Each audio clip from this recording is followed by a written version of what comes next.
Marcus Ellison was 41 years old when his wife told him she needed a weekend to herself. 3 days at a yoga retreat in the mountains to reset, decompress, breathe through whatever she said was making her feel disconnected. He listened. He nodded. He kissed her on the cheek when she loaded her bag into the car.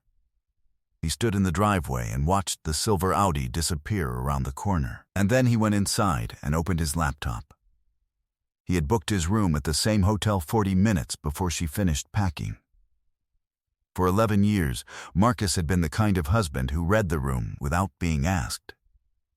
A structural engineer with his own firm in Columbus, Ohio, 12 employees, a client list that included 3 of the city's largest commercial developers, and a reputation for finding the flaw in a plan before anyone else admitted it was there. He had built the firm out of nothing while Renata finished her MBA, while she took the regional director position that kept her traveling 4 days a week, while she said she needed more space, and he gave her more space, and called it love. He drove a 2014 GMC Sierra with a dent in the rear quarter panel he'd never bothered to fix.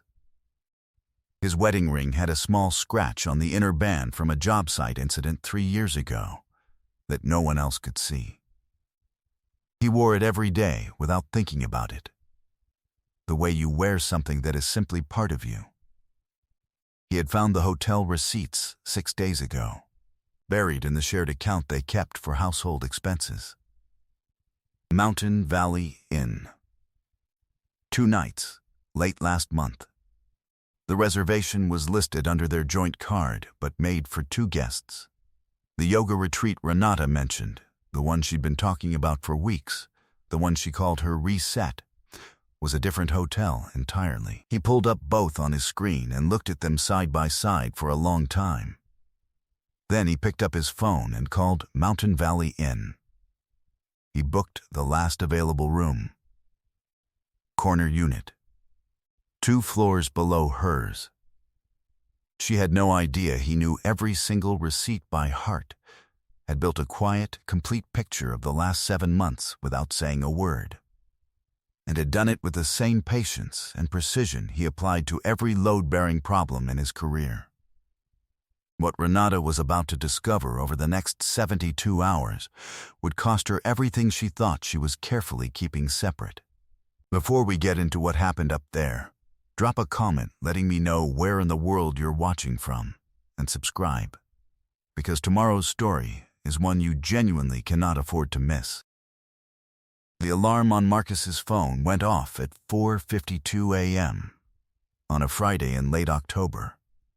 He silenced it before the second pulse, sat on the edge of the bed for a moment in the dark, then stood and moved through the house the way he always did, quietly, without switching on lights until he reached the kitchen. He filled his thermos with coffee. Black, 1 scoop of grounds more than the machine recommended, because he had never found the machine's recommendation sufficient. He screwed the lid on tight and set it by the back door. The house was a 1940s craftsman he had spent 3 years renovating himself on weekends. Original hardwood floors he had hand-sanded and refinished. A kitchen with custom cabinetry he had designed and built, measured twice, cut once. A back porch with a cedar railing he had squared by hand and sealed against the weather. There was a study off the main hallway with built-in bookshelves that went floor to ceiling, and a drafting table from his father that had survived 3 moves. The house was not large. It was built the way Marcus built everything. To last, to function, to be exactly what it appeared to be, and nothing more. He dressed in the dark out of habit, work pants, a gray thermal, the canvas jacket that had worn soft at the cuffs. He did not own clothes that were purchased to be noticed. He had 3 blazers for client meetings and 1 good suit he had bought for his father's retirement dinner 6 years ago. He pulled on his boots, laced them at the kitchen table, and drank half the thermos standing at the counter. Renata had left the night before. She had packed with a kind of focused efficiency that Marcus had noted and filed. The good cosmetics bag, the new linen set she had not shown him, the pair of sandals she'd bought online 3 weeks ago and told him were for a work event. She had kissed him at the door with a cheerfulness that arrived slightly too quickly and left slightly too soon. He had smiled and told her to enjoy herself, and he meant it in a way she would not have understood if he had explained it. He had spent the previous 4 months building a very organized folder. It had started with the hotel receipt, which he had found by accident while auditing their shared account for a contractor billing discrepancy. He almost missed it. His eyes had moved past it once, registered it as a routine charge, and then stopped. Returned, he sat still at his desk for approximately 40 seconds before he printed the statement and opened a new tab. The dates aligned with a weekend Renata had told him she was attending a regional managers conference in Cincinnati. He had the conference program saved in his email from when she forwarded it to him. The conference had ended on Friday afternoon. Mountain Valley Inn was a 4-hour drive from Cincinnati in the other direction. He did not confront her. He did not alter his behavior in any detectable way. He did not check her phone or read her messages or do anything he would have been ashamed to describe to his mother. What he did was watch. He had spent 11 years watching the way structures behaved under load, and he understood that what a thing looked like on the surface and what it was doing internally were often different conversations entirely. He waited. He gathered. He documented. By the time he booked his room at Mountain Valley Inn, he had a folder with 7 months of receipts and charges, a timeline of dates, screenshots of calendar entries Renata had shared with him for scheduling purposes that he had cross-referenced against credit card activity. 3 restaurant charges in Columbus she could not have made from Cincinnati, and a name that appeared twice.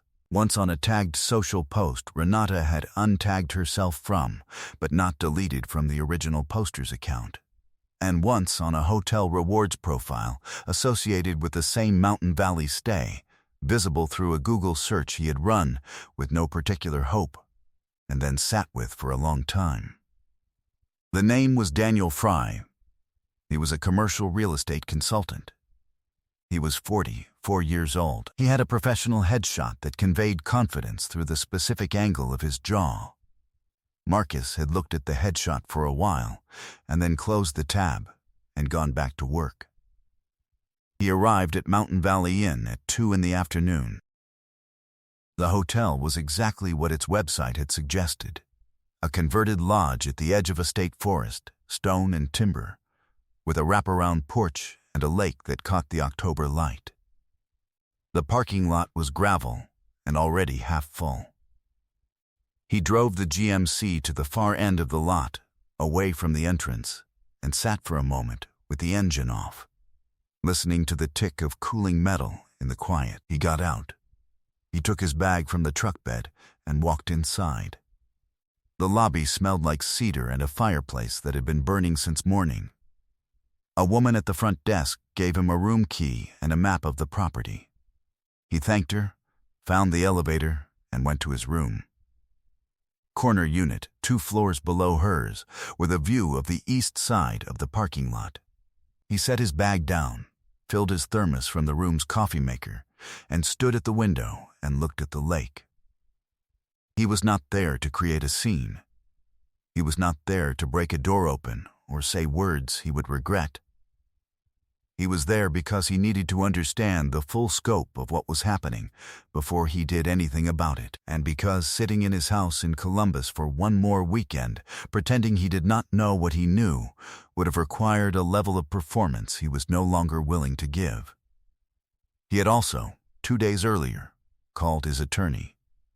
Her name was Sandra Kemp. She had been handling high-asset dissolution cases in Columbus for 19 years and operated out of an office on the 14th floor of a building Marcus had helped design the structural plans for in 2016. He had called her on a Wednesday morning explained the situation with the same clarity he used when describing a load distribution problem to a client, and watched her take notes across the desk. When he finished, she looked at him for a moment and said, "If your documentation is as organized as your summary of it, this is one of the clearer cases I've seen in the past 2 years." He told her it was organized. She told him to let her review it and not to make any sudden financial moves, any confrontations, anything that could be characterized as surveillance or harassment. He told her he understood. She said, "You do understand that what you're describing, attending the same hotel, needs to be handled very carefully." He said he understood that too. She said, "Are you going to stay in your room?" He said he would make that decision when he knew more about what the weekend required. She had looked at him over her reading glasses with an expression that mixed professional concern with something that might have been respect. "Don't do anything that makes my job harder." He had said he would not. He was in the lodge's dining room Friday evening, alone at a corner table with a glass of water and the menu, when Renata walked in. She was wearing a linen dress he had not seen before. Her hair was loose. She was laughing at something before she cleared the doorway, and the laugh arrived a half-second ahead of her, full and unguarded in a way Marcus recognized and had loved once and was now documenting. The man beside her was Daniel Fry. He was slightly taller than his headshot suggested. He had his hand at the small of Renata's back with the ease of someone who had stopped thinking about where he was putting his hands. He was wearing a sport coat over a white shirt, open at the collar, and he was already moving to find a table. Marcus looked down at his menu. They were seated across the room. He was positioned near the window with his back 3/4 to them. He did not move. He ordered the salmon and ate it methodically and drank 1 glass of water and did not look at them directly for the duration of the meal. He noted what he needed to note. He left a 20% tip on a card, folded his napkin, and walked out without adjusting his route to pass near their table. Back in his room, he sat on the edge of the bed for a long time. He was not surprised. He had known intellectually for months. But there is a specific and irreversible distance between knowing a thing and seeing it move around in the world, laughing in a doorway, hand at the back. Unguarded, the body registers that distance differently than the mind does. His hands were still. His breathing was normal. He sat and let it settle the way you let a pour settle before you level it. Then he opened his phone and wrote a single message to Sandra Kemp. Present, confirmed, both parties, same location. Together, he did not send photographs. He did not send anything that could be interpreted as the product of surveillance. He described what he had observed from a dining room he had every right to occupy, at a hotel he had booked through normal channels. Sandra replied within 10 minutes, noted, "Don't speak to her this weekend. Come in Monday, bring everything." He set his phone face down on the nightstand and lay back on the bed with his boots still on, staring at the ceiling. The tick of the room's heating system was the only sound. Outside, through the window, the lake held the last of the October light in a way that was almost unreasonably beautiful for the circumstances. He did not sleep for a while. When he did, it was complete and uninterrupted. Saturday morning he walked the property. The grounds were well maintained, a trail system through the state forest, a dock that extended 20 meters into the lake, 2 fire pit areas that had not been used yet this season. The air was cold and smelled of pine and lake water and the distant smoke of someone's cabin somewhere over the ridge. He walked the trail for 40 minutes at a pace that was not recreational. It was simply the pace at which he moved when he needed to think. He was thinking about the firm. He and Renata had a financial arrangement that had seemed equitable when they structured it 4 years ago. She had helped capitalize the firm's initial expansion, $240,000 drawn from a joint savings account they had built together, structured as a spousal contribution to the business. The firm had grown considerably since then. Current valuation, based on the analysis his accountant had run at his request 18 months ago as part of a general business review, placed it at approximately $3.2 million in assets and client contracts. Renata's contribution, at current value and adjusted for the firm's growth, would be a central issue in any dissolution proceedings. He had known this for some time. He had also structured the firm's subsequent capitalization carefully and specifically. Sandra had reviewed the documentation on Wednesday and used the word waterproof. He had not hidden anything from Renata. He had simply structured things the way he structured everything, deliberately, precisely, and with documentation that reflected exactly what each contribution was and was not. She had never asked about the firm's structure in any detail. She had attended 2 holiday parties and 1 client dinner and expressed general satisfaction with the income it generated. She had been building, it now appeared, a picture of a different future, and that picture had included assumptions about the firm's assets that the documentation did not support. He came back from the trail at 8:20 a.m. He ate breakfast in the lodge's dining room alone, at the same corner table. He read half of a structural engineering journal he had downloaded the night before. Renata and Fry did not appear for breakfast during the 45 minutes he was there. He went back to his room and called his friend Terence. Terence had known Marcus since graduate school. He was a contractor in Cleveland who said what he thought without softening it, and had never once suggested that Marcus should do something dramatic or performative when a situation called for patience. Marcus told him everything, not a summary, the full account, beginning with the hotel receipt and ending with the dining room. Terence was quiet for a moment. Then he said, "You're eating salmon across the room from them and you didn't say anything." Marcus said he had not.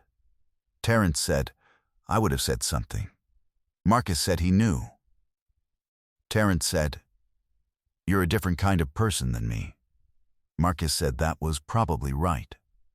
Terence asked if he needed anything. Marcus said he was fine. Terence said, "I know you're fine. That's what I'm saying. You're fine in a way that should concern people." He paused. "Come stay here for a few weeks after this is done. Bring your tools. We'll finish the deck." Marcus said he would.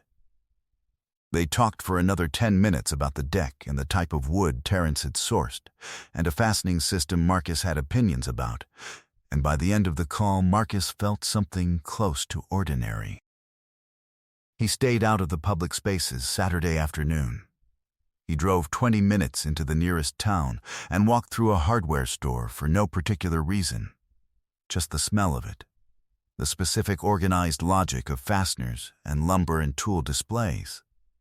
The way a hardware store on a Saturday afternoon contained an entire philosophy of people who made things with their hands. He bought a box of finish nails he did not specifically need. He drove back to the hotel and sat on the small balcony off his room with his thermos and the engineering journal until the light changed. He was not surveilling her. He was not tracking her movements or photographing her interactions or doing anything that required explanation or justification. He was simply present in the same location, occupying a room he had booked through normal channels and allowing the weekend to be what it was. He had confirmed what he needed to confirm. He had told his attorney. The rest was process. What he had not entirely prepared for was Sunday morning. He was at the dock at 6:40 a.m. before anyone else was moving through the property. The lake was still and gray-green in the early light, and a pair of geese were working the far shore in a slow, methodical pattern. He had his thermos and no phone. He sat on the end of the dock and watched the geese and drank his coffee and did not think about anything in particular for a while. He heard footsteps on the dock behind him at 7:03 a.m. He knew before he turned. Renata stopped when she saw him. She was wearing the linen dress again, over a long-sleeved shirt, hair pulled back now. She looked at him the way a person looks when the floor has shifted and they are deciding whether or not to acknowledge it. Marcus did not stand up. He looked at her steadily and said, "Morning." She said, "What are you doing here?" It was not a question the way she said it. It was the sound of a person understanding something very quickly and not yet knowing the full shape of what they understood. He said, "I needed some time to think. Same as you." She looked at him for a long moment. Something moved across her face, not guilt exactly, but the predecessor to guilt. The calculation that arrives before the acknowledgement. She said, "How long have you been here?" He said, "Since Friday." The geese had moved away from the far shore. The lake was completely still. Renata's hands tightened briefly around the mug she was holding. She said, "We should talk." Marcus looked at her for a moment. Then he looked back at the lake. "We will," he said, "just not this weekend." He heard her standing there for a while. He did not look back. Eventually he heard her footsteps retreat along the dock toward the shore. He sat for another 20 minutes, drank the rest of his thermos. Then he stood up, stretched, and walked back to the lodge. He packed in 40 minutes. He settled his bill at the front desk, thanked the woman who had checked him in, and walked to his truck in the gravel lot. He loaded his bag. He sat behind the wheel for a moment with the engine off. He started the engine and pulled out of the lot onto the road that wound down through the state forest toward the highway. The October trees on both sides were at peak color, red and orange and yellow in the early light, the kind of display that was easy to overlook if you were already somewhere else in your mind. Marcus was not somewhere else. He was exactly where he was, on a road he had driven down once, watching the trees the way you watch something you know you are not going to see again. He was in Sandra Kemp's office Monday at 9 a.m. He set his folder on the desk. It was a standard manila folder, not thick, organized. He walked her through it in 17 minutes. 7 months of documented charges. Timeline of locations cross-referenced with stated reasons for absence. The name, Daniel Fry, and the 2 points at which it appeared independently. The Mountain Valley Inn stay, confirmed twice, once through billing and once through first-hand observation in a dining room. Sandra reviewed it without speaking. She made 2 notes on a legal pad. She looked up. "She has an attorney?" He said he did not know yet. She said, "She will by Thursday." She set down her pen. "The spousal contribution to the firm. I reviewed the operating agreement you sent me. The language is clear. She contributed as a general capital investor, no equity stake, no management interest. The growth above her contribution is protected." Marcus said he had structured it that way deliberately. Sandra said, "I know. That's what I'm telling you." She turned a page in the folder. "What's your goal here? What does done look like to you?" He thought about it for a moment. "Clean," he said. "I want it to be clean and I want it to be over. I don't want it to be something that follows either of us around for years." Sandra nodded. "That's achievable. Given what you have, her attorney will advise her to settle. If she has someone advising her well, this doesn't go past the initial mediation. If she doesn't," Sandra paused, "it becomes a longer, more expensive process that ends in the same place." Marcus said he understood. She said, "You went to the hotel." He said he had. "You didn't speak to her until Sunday morning on a dock." He said that was correct. She looked at him over her glasses for a moment. "You just sat on a dock." He said he had been watching geese. She wrote something on her legal pad. "Then," she said, All right. Let's begin. He did not hear from Renata until Tuesday evening. She called from a number he recognized, and he let it ring through to voicemail. She called again 20 minutes later. He listened to the voicemail. She said they needed to talk, that she knew he had spoken to an attorney, that she did not want this to become a fight, that she thought they could figure this out between themselves like reasonable adults. Her voice on the voicemail was careful in a specific way that told him someone had already told her to be careful. He called Sandra and told her about the voicemail. Sandra said, "Forward it to me and don't call back." She has representation. All communication goes through counsel. He forwarded the voicemail and went back to work. The mediation was scheduled for 3 weeks later in a conference room on the 8th floor of Sandra's building. Marcus arrived 12 minutes early and helped Sandra arrange the documents in the precise order they had agreed on. He wore the navy blazer and gray pants he wore to serious client meetings.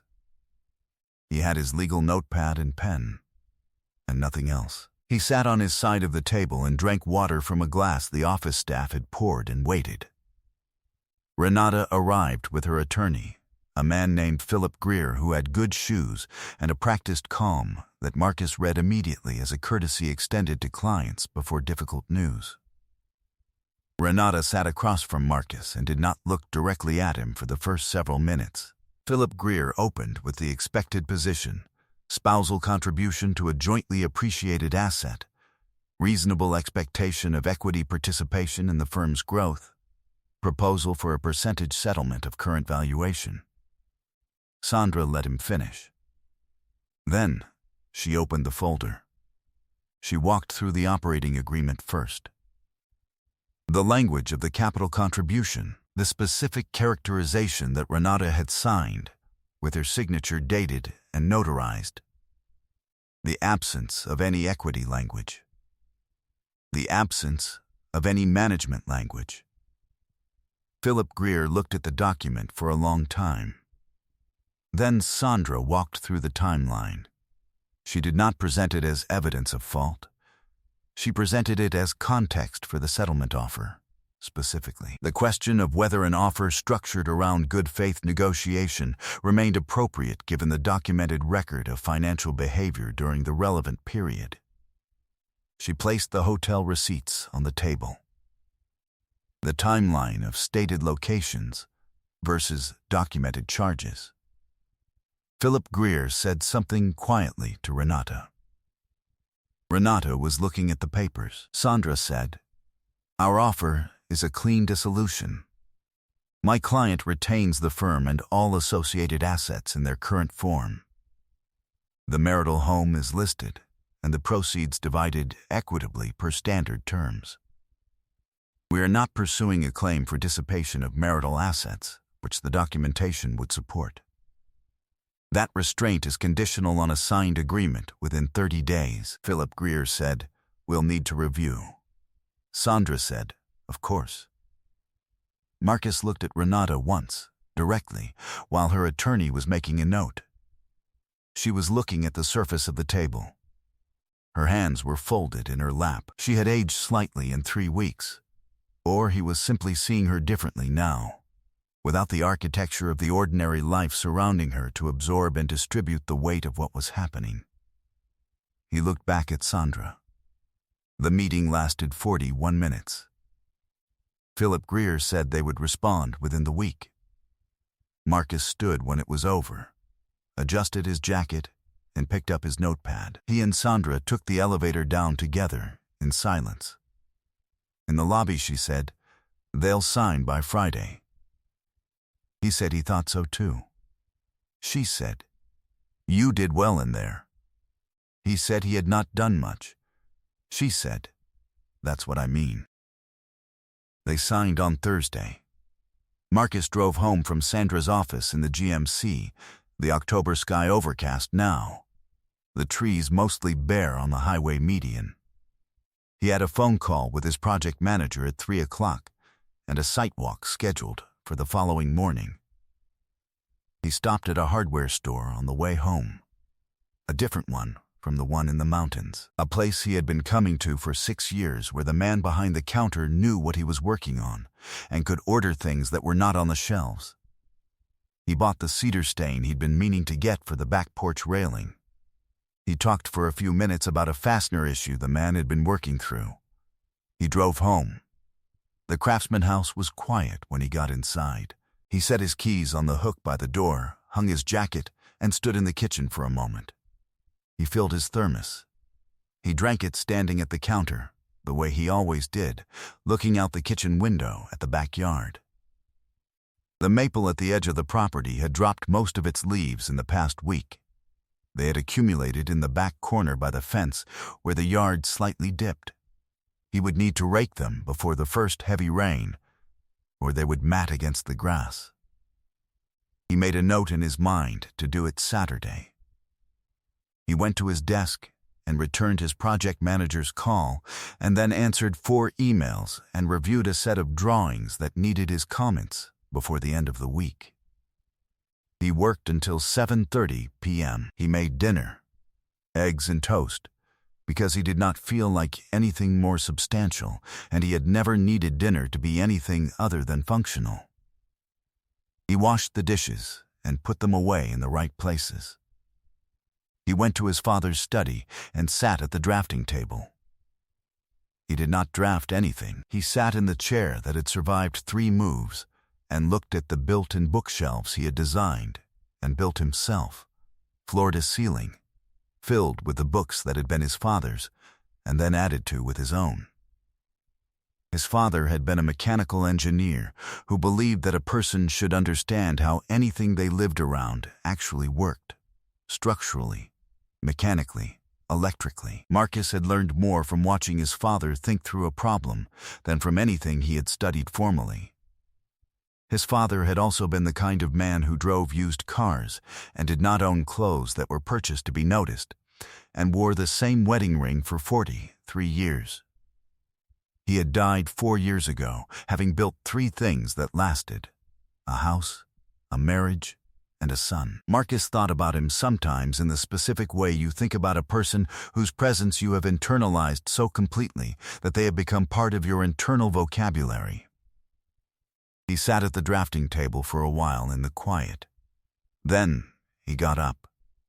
He got his jacket.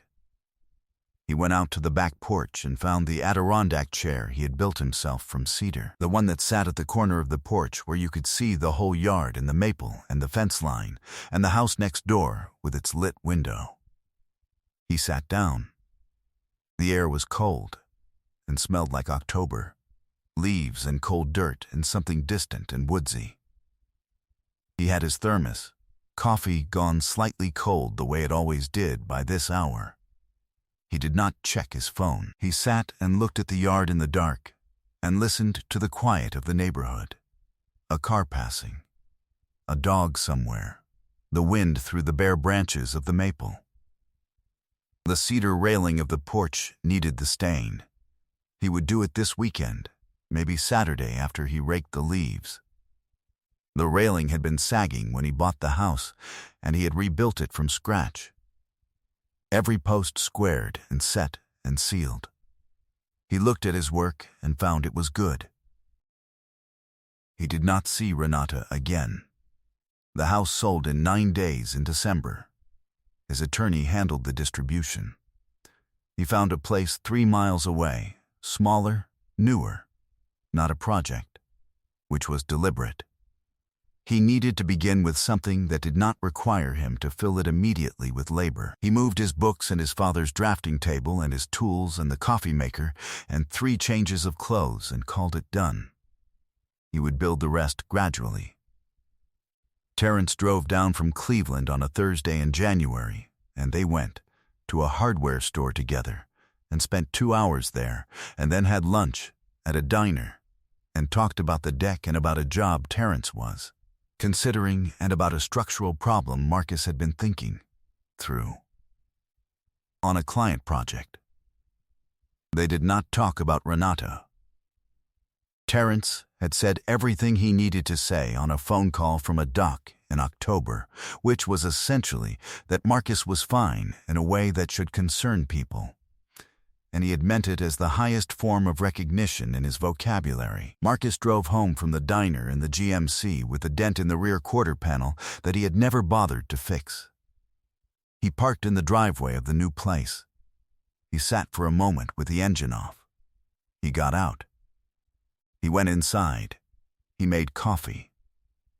He sat at his father's drafting table and looked at a set of drawings that needed his full attention in the morning. He was not healed in any way that could be measured.